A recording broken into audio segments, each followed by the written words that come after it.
Voilà, lumière à tous, vous qui êtes là déjà et qui regardez cette vidéo, nous vous disons lumière à vous et toute ma gratitude pour votre présence et gratitude à tous les êtres de lumière qui sont là et qui nous accompagnent dans cette mission. Effectivement, aujourd'hui, nous allons parler du contrat signé entre les êtres de lumière, les 12 familles d'intelligence créateur de cette enveloppe et la race reptilienne, donc les Anunnaki et leurs frères dragonniers.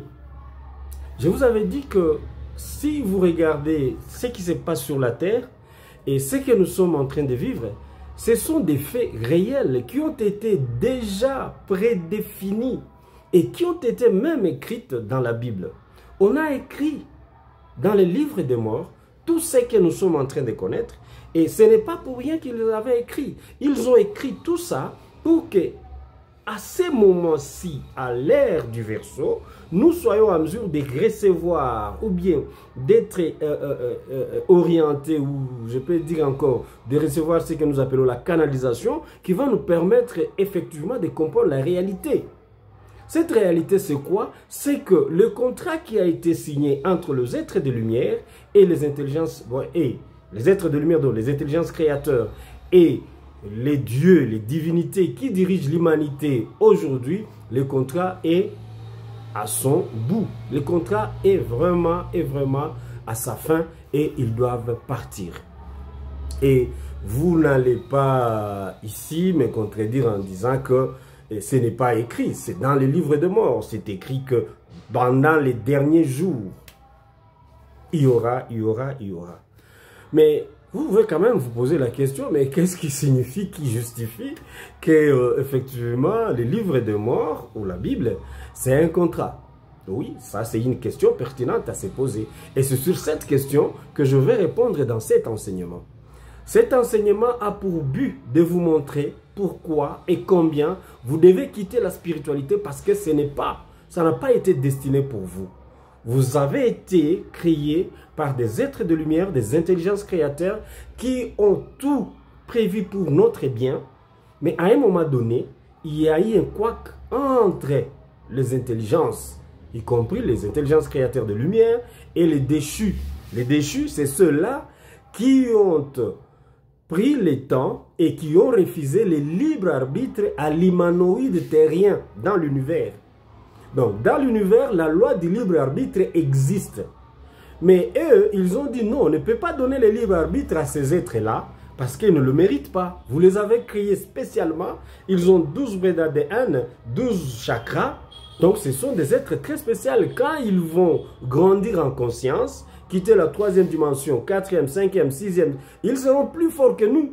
Et nous ne serons pas capables de les anéantir. Pourquoi? Parce qu'ils savent que une fois que nous, les humanoïdes, ou bien les êtres humains de la Terre, nous utilisons tous les 12 chakras, toutes les compétences qui se trouvent en nous par nos ADN, nous serons effectivement très puissants que eux. Voilà. Ils commencèrent des guerres, ils commencèrent des déluges que vous connaissez dans la Bible, il y en a eu 10 fois même. Et pendant toutes ces déluges, ces intelligences-là déchues, les Anunnaki, avec des armes, parce qu'avec leur évolution dans la 8e dimension, ils ont la capacité d'utiliser les armes naturelles, comme la pluie, comme l'air, comme le feu, comme la terre.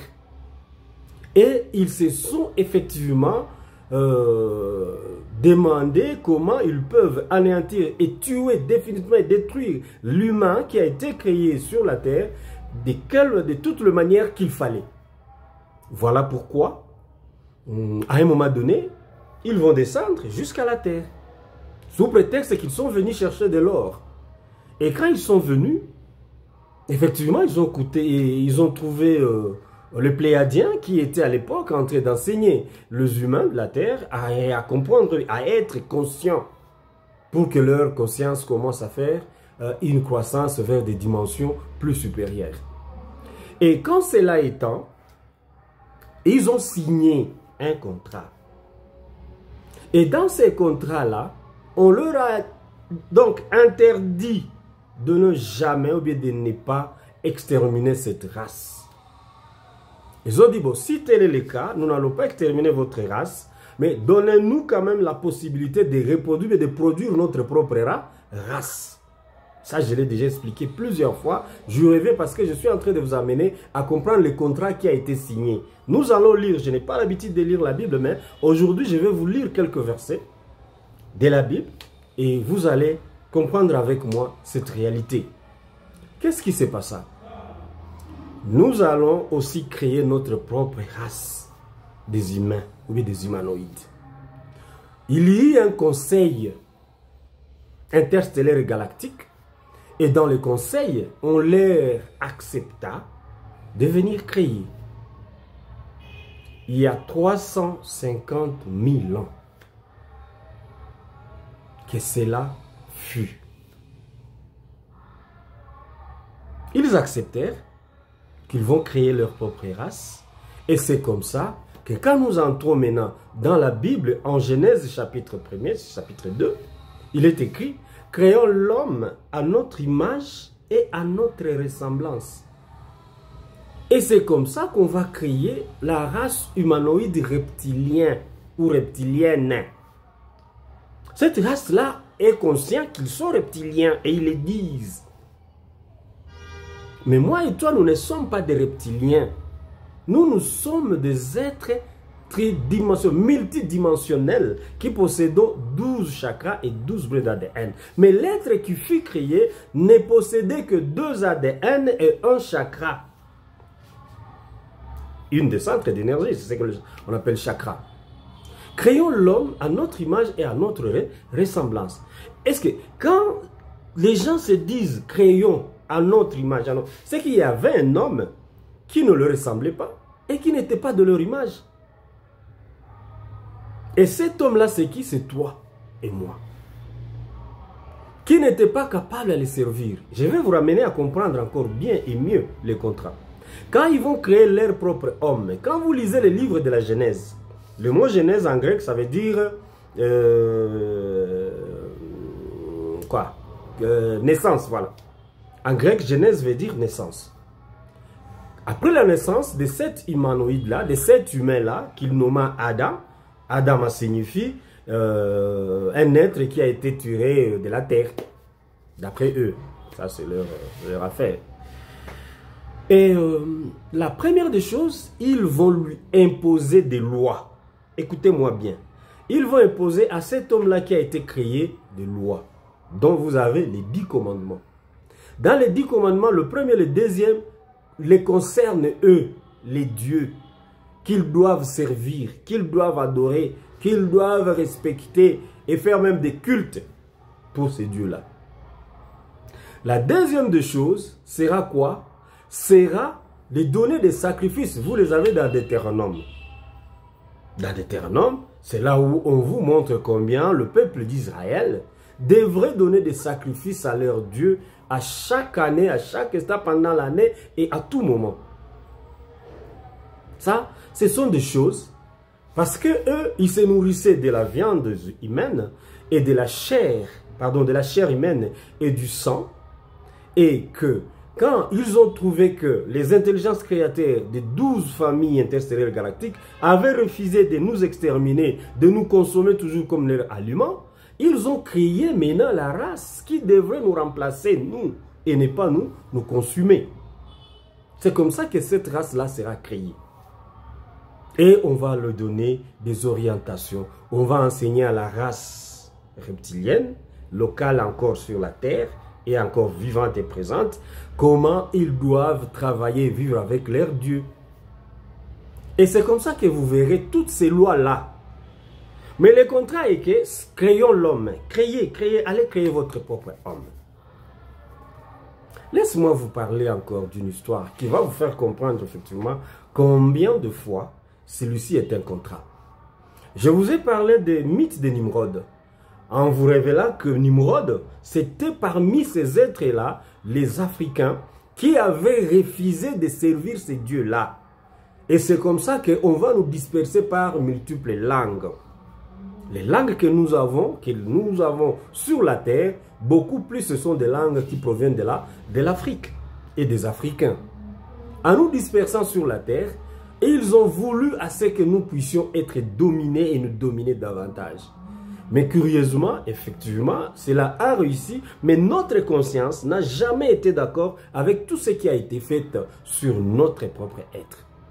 Raison pour laquelle vous avez constaté que les enseignements de la sagesse de la lumière touchent profondément tout et chacun de nous parce que notre ADN, notre conscience connaît ces enseignements. Ce que je suis en train de vous relater, ce n'est pas des histoires, ce sont des choses qui sont enregistrées en vous et que vous connaissez mieux peut-être que moi. Moi, je ne suis qu'un simple guide qui vient juste pour vous rappeler, vous remémorer la mémoire existentielle en vous que vous n'êtes pas la race reptilienne, d'où vous n'avez pas le devoir de servir ni d'adorer le Dieu de la Bible. C'est pourquoi il y a un jugement maintenant là, parce que le contrat qui a été signé était qu'il ne nous touche pas. Maintenant, écoutez-moi bien. Rentrons dans l'histoire de Job. Vous connaissez tous, bien même, l'histoire de Job. Et tout ce qui se passa dans la vie de Job, c'est un mythe, hein, entre parenthèses. L'histoire de Job, c'est un mythe. Et aujourd'hui, je veux juste épingler un petit mot, quelque chose dans cette histoire-là, dans ces mythes. Mais la réalité est autre. J'en parlerai dans des vidéos qui viendront très prochainement. Et qu'est-ce qui s'est passé? Il y avait un conseil intergalactique. Et dans les conseils, Anu et ses fils se présentèrent là-bas. Et quand ils vont se présenter dans ces conseils, on va leur demander... vous qui dominez aujourd'hui la Terre, donnez-nous votre rapport. C'est comme ça qu'ils vont donner les rapports. Et les êtres de lumière, le Conseil galactique, va poser la question. Sur la Terre, il y a deux êtres qui ne vous servent pas. Vous êtes conscient. Vous avez compris qu'ils connaissent qu'ils sont des êtres de lumière. Ils sont des intelligences créateurs de lumière. Et qu'est-ce qu'il répliqua? Mais si ces êtres-là sont restés fidèles à toi, c'est parce que tu les as donné beaucoup de richesses.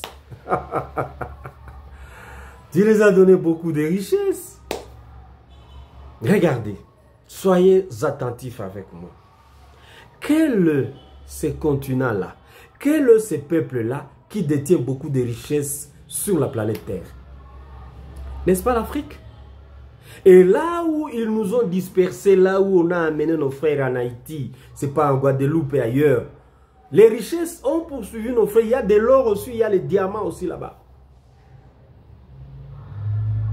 Et les diables, Anu et ses fils, ils vont dire, non, c'est parce que vous leur avez donné des richesses, c'est pourquoi ils continuent à vous servir. Et pas à vous servir, ils continuent à rester fidèles aux enseignements que vous leur avez donnés. Parce que je dois vous rappeler ici que les Pléiadiens, à l'époque, enseignaient les êtres qui étaient sur la terre, l'homo sapiens sapiens, comment monter la conscience, le niveau de sa conscience, en fait d'atteindre la 3e, 4e dimension. Et nous serions déjà passés à la 5e dimension. Déjà la 5e dimension. Mais regardez le retard que nous avions connu avec ces diables. Et ils vont nous accuser, ils vont dire que non, s'ils restent fidèles, ils ne veulent pas nous écouter, ils ne veulent pas suivre ce que nous demandons à nos peuples, c'est parce que eux, ils ont beaucoup de richesses que le peuple que vous nous avez donné. Ah bon? Les intelligences créateurs vont leur dire, si vous pensez qu'ils sont fidèles parce qu'ils ont beaucoup de richesses, allez-y, faites tout contre eux, sauf ne les exterminez pas. Lisez le livre de Job, ça c'est vraiment une histoire que tout le monde connaît. Ne les exterminez pas. Faites tout ce que vous pouvez faire sur ce peuple-là et je vous dis, ils resteront toujours fidèles. N'est-ce pas? Vous vous posez des questions, d'où vient la souffrance? Pourquoi nous souffrons? C'est ça, c'était ça. On les a donnés, on les a donné l'accès sur notre propre vie, sur notre propre vie. Exterminer nos frères, nos enfants, tuer nos moutons, nos vaches, tout ce qu'ils ont fait. Nous avions parlé dans la vidéo précédente, je vous ai parlé de quoi, quand on nous a menés dans l'esclavagisme Et quand ils sont venus nous coloniser encore, ils nous ont tués par des guerres. Ils ont fait tout ce qu'ils pouvaient faire, mais effectivement, on leur avait interdit de nous exterminer. Ils dirent, allez-y alors, faites tout ce que vous pouvez faire contre Job, mais ne touchez pas à son souffle, à sa vie. C'est pour dire qu'ils ne pouvaient pas nous exterminer. C'est un contrat. Vous comprenez effectivement que si aujourd'hui, nous les Africains, nous sommes dominés, nous sommes maltraités, nous vivons cette souffrance-là qui ne finit jamais. Nous fûmes drogués, nous fûmes détruits par des produits chimiques pour que nos chakras ne fonctionnent pas, pour que nos ADN ne fonctionnent pas. Tout ce qu'ils ont fait contre nous. Mais nous sommes là. Quand ils nous envoient des épidémies, nous sommes toujours vivants. Quand ils nous créent des vaccins pour détruire encore notre cerveau, nous sommes toujours capables d'être connectés à notre origine interstellaire et galactique. Et laisse-moi encore vous dire, quand Sananda vient, ils vont signer le deuxième testament. L'ancien, je viens de parler de l'ancien, et le deuxième sera le deuxième testament. Vous le connaissez bien. La Bible nous parle de l'Ancien Testament et du Nouveau Testament. Donc, testament veut dire un contrat. Veut dire des paroles d'attente entre deux groupes, ou bien deux familles, ou bien deux personnes. Ah, ils se disent, ok, quand je ne serai plus là, ou bien quand je suis là, quand nous serons avec toi, nous allons faire. Oui, un contrat. Et c'est bien dit. C'est très bien dit dans la Bible. Le Nouveau Testament. Et qu'est-ce que Sananda dira? Il va alors annoncer la fin de ces êtres-là. Ne les craignez point. Ne donnez pas de sacrifices. Ne faites pas ceci contre eux et pour eux. C'est alors que va naître, je dis bien, c'est alors que va naître tout est, je peux dire, tous les réseaux des sciences occultes dans lesquels on va alors initier beaucoup plus les Africains. Enfin, parce qu'ils nous avaient déjà donné des émotions, les émotions des richesses, et c'est à partir de ces émotions-là, ils nous ont amenés à rester, donc à considérer les moyens financiers, le matériel, comme étant les seuls moyens qui peuvent nous procurer la joie et la paix. Curieusement, non. Curieusement, non. Et ils vont initier des gens, rentrer encore dans les rituels, rentrer encore dans les sacrifices, rentrer encore dans les énergies des prières et adorations et consorts. Pourquoi? Parce que Sananda dira, mieux vaut, n'est-ce pas? Mieux vaut accepter ou bien respecter ou bien obéir que donner les sacrifices. Obéir à qui? À vos créateurs, les intelligences créateurs. Les obéir, c'est mieux que donner des sacrifices. Quand ils ont vu ces enseignements-là, ils ont dit non, ce monsieur ici, il est venu encore détruire notre contrat. Et quand il a vu que ces êtres-là étaient méchants et contre ces enseignements, il a alors donné les signes de fin de leur mission, de leur contrat. Il y aura des guerres par-ci, par-là. Il y aura des maladies, des pestes. Il y aura. Tout ce que vous lisez dans Matthieu chapitre 24. Aujourd'hui, je suis vraiment avec vous dans le livre des morts, les livres que vous avez toujours lus sans pour autant comprendre la réalité. Il va leur donner les signes du temps. Et pour chiter, effectivement, je voudrais à ce que vous compreniez que dans le deuxième contrat, ou bien le Nouveau Testament, ou bien le Testament qui va être signé après la mission de Sananda, un être de lumière qui était venu de Vega, de la planète Vega, dans la constellation de la Lyre. Qu'est-ce qui va se passer? Il y aura maintenant un texte que je vais vous lire et vous allez vraiment me suivre attentivement pour que vous compreniez bien encore avec moi ce qui a été écrit, ce qui a été dit dans ces contrats-là. Les contrats est tellement clair, de manière à ce que moi et toi, c'est parce que nous n'avons pas encore eu le temps d'être connectés à nos origines interstellaires et galactiques qui fait qu'on n'arrive pas effectivement à comprendre la réalité. Mais aujourd'hui, nous y sommes. J'ai lu dans le livre d'Apocalypse, chapitre 12. Je vais remplacer Dieu par intelligence et Jésus par la lumière, Christ par la lumière. Ça va? On y va. Un grand signe parut dans les cieux, n'est-ce pas? Et dans les ciels, une femme enveloppée du soleil, la lune sous ses pieds et une couronne de 12 étoiles sur sa tête. Elle était enceinte et elle criait, étant en travail et dans les douleurs d'enfantement. Un autre signe parut encore dans le ciel, et voici c'était un grand dragon rouge, ayant 7 têtes et 10 cornes, et sur ses têtes 7 diadèmes. Sa queue entraînait les tierces des étoiles du ciel et les jetait sur la terre. Les dragons s'éteignent devant la femme et qui allait enfanter, afin de dévorer son enfant lorsqu'elle aurait enfanté. Elle enfanta un fils qui doit paître, n'est-ce pas, toute les nations avec une vierge de fer, et son enfant fut enlevé vers les intelligences. En fait qu'elle y fut nourrie pendant 1260 jours. Je vais un peu mettre un peu de commentaires là-dessus. Quand je vous dis que les temps qui leur avaient été donnés est terminé, effectivement, je ne vous avais jamais dit qu'il s'agissait de combien de temps. Aujourd'hui, vous avez vu avec moi, vous venez de découvrir avec moi que le temps était de combien? De 1260 jours. Nous allons rentrer dans les calculs dans une prochaine émission pour vous montrer cette durée-là correspond à quel moment et à quelle période. Mais ils ne furent pas le plus fort. Ça va?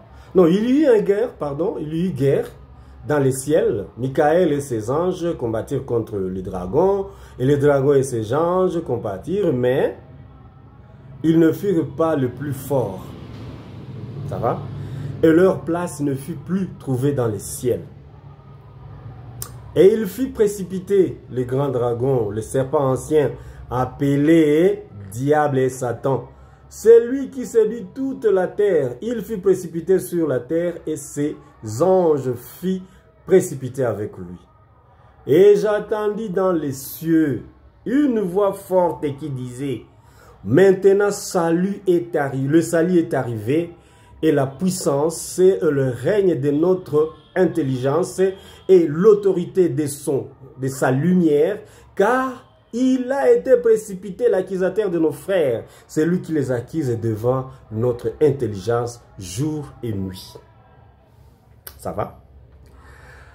Ils l'ont vécu à cause de la lumière et à cause de la sagesse et à cause des paroles à cause de la lumière et à cause des paroles de la sagesse. Et de leur témoignage, les témoignages de qui? De nous qui refusions, qui avaient refusé de le servir jusqu'à aujourd'hui.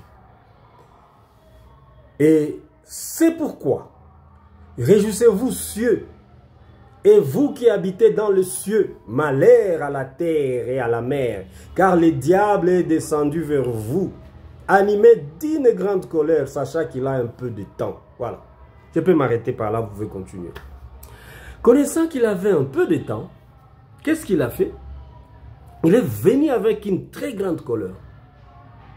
Et la colère était que vous allez me sentir. Écoutez, dans les cieux, il y a encore une réunion. Et on s'est dit, cette fois-ci, nous devons nous débarrasser de ces messieurs. Et s'il faut nous débarrasser de lui, il faut vraiment les chasser. Et cette fois-là, on les avait vaincus. Parce qu'à chaque fois qu'il y avait des guerres interstellaires galactiques, ce sont des reptiliens et des dragonniers qui gagnaient la guerre. Mais cette fois-ci, on les avait chassés et on les a vraiment interdits de prendre des places dans l'univers, cette race-là. C'est comme ça qu'ils vont se construire ce que nous appelons aujourd'hui Nibiru.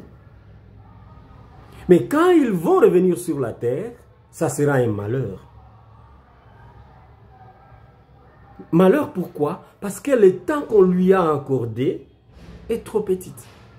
Trop petit parce qu'il pouvait faire mieux et plus contre nous, mais on leur avait dit, vous n'avez que autant d'années, et c'est à partir de cela que vous serez jugés vers la fin de votre, du contrat que nous avons signé avec vous. Alors, je vous pose la question. Quel est ce père si effectivement les diables existent, n'est-ce pas? Et les dieux là, que vous appelez votre créateur, que nous appelions, pas vous seuls, que tous appelez comme étant notre créateur, quel est ce père qui peut voir un bandit brigand aller envahir ses enfants, et lui il s'est dit, oh mes enfants, malheur à vous, au lieu d'intervenir pour défendre ou bien libérer ses enfants, lui il dit, malheur à vous mes enfants. Non. Vous comprenez que ce texte ici, c'est c'est une réalité cachée, c'est une réalité cachée, pour nous faire comprendre que ces êtres-là, les Anunnaki, on leur avait dit, allez-y, mais pour un moment, mais vous n'exterminerez pas cette race. Voilà pourquoi, malgré tous les génocides, malgré toutes les guerres, malgré toutes les maladies, malgré tout ce qu'ils ont fait contre la race des humains africains, nous sommes toujours nombreux. Nous sommes la deuxième population au monde et nous sommes toujours très intelligents. Nous sommes des créateurs même. Oui. Le contrat qui a été signé. Parce que si vous lisez maintenant Apocalypse chapitre 21 verset 4. Apocalypse 21 verset 4. Lisez ça chez vous. On va vous dire que la fin des temps est arrivée. Les anciennes choses sont passées. Maintenant, nous sommes dans de nouvelles choses. Le paradis va s'installer maintenant sur la terre. Et je vous dis, en lisant ce verset, ce chapitre 21 là, on va vous dire qu'il n'y aura plus de temple sur la terre. Donc, on n'adorera plus. Parce qu'il serait déjà parti. Et le temple ne sera plus parce que la lumière régnera sur la terre. La sagesse et les intelligences de lumière seront avec nous sur la terre. Et tout va aller mieux et bien pour toujours. Voilà pourquoi, quand vous lisez ces livres de mort, quand vous les lisez, il faut les lire avec beaucoup d'attention pour comprendre la réalité. Il n'y a que 3 livres qui stipulent le grand point du contrat. Dans la Genèse, les livres de Job et les livres d'Apocalypse. Vous constaterez que c'est vraiment un arrangement. Des gens qui sont en train de se parler, qui sont en train de dire, ok, faites ceci, ne faites pas ça. Faites ceci, ne faites pas ça. Mais les enseignements qu'ils ont donnés comme la spiritualité, c'était juste pour permettre à leurs créatures d'avoir la conscience. D'avoir une conscience de la 3e dimension. Point barre. Pas les amener à la 4e ni 5e dimension, celui de l'amour inconditionnel. Que vous le vouliez ou pas, les êtres ou les enfants reptiliens ne peuvent jamais atteindre la dimension de l'amour inconditionnel. Je vous ai dit effectivement 20%. Et ces 20 ont eu des mixages avec nous. Donc il y a eu une progéniture là qui, bon, c'est comme ça, ça peut aller comme ça là. Voilà, chères intelligences, que le contrat qui a été signé est arrivé à sa fin et ces êtres-là doivent partir. Ils doivent partir. Nous n'avons plus à nous inquiéter, à nous poser autant de questions et à chaque fois murmurer. Non, laissez les émotions, ça n'a plus de place. Débarrassez-vous de l'astral. Débarrassez-vous de l'émotion. Ça n'a pas de sens, ça n'a pas de place. Ces êtres-là qui nous ont fait souffrir, vous ne le verrez plus demain. Vous ne le verrez plus jamais. Leur temps est arrivé et ils doivent libérer l'humanité que nous sommes. Toute ma gratitude à vous, chères intelligences, qui partagez cette vidéo, qui likez cette vidéo et qui s'abonnent sur notre chaîne YouTube. Et pour ceux-là qui veulent rejoindre l'école des intelligences créateurs pour apprendre plus de la sagesse de la lumière, n'hésitez pas à nous appeler par plus 243 82 22 04 816. Plus 243 82 22 04 816. Et là, vous allez nous joindre et nous allons parler sur comment intégrer l'école des intelligences créateurs. Toute ma gratitude pour vous qui avez suivi cette émission, cet enseignement et qui l'avez partagé. Et je vous dis encore une fois, lumière à vous et à très bientôt, nous allons encore nous retrouver.